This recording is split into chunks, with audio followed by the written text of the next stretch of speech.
ইয়াশা হাসছেন, ইয়াশা ঘুরে তাকাচ্ছেন। মিরপুরের মাঠে কোনো হার্ড হিটার ব্যাটার নয়, বরং ইয়াশা সাগরের উত্তাল ঢেউয়ে ভেসে গিয়েছিলেন ক্রিকেট প্রেমীরা।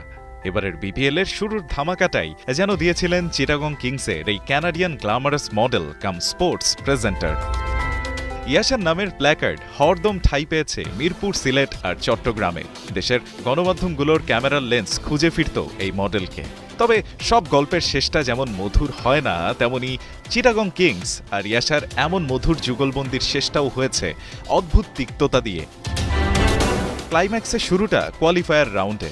টুর্নামেন্ট শেষের আগেই হঠাৎ বাংলাদেশ ত্যাগ করেন ইয়াশা, আর তাতেই তৈরি হয় ধোঁয়াশা। শোনা যায় নানান কথা। বিতর্ক বাড়ার আগে চিটাগং কিংস আইনি নোটিশ দেয় এ মডেলকে, আরে চুক্তি ভঙ্গের অভিযোগ। সেই সব ঘটনা নিয়ে এতদিন মুখ বুজে থাকা ইয়াশা এবার মুখ খুলেছেন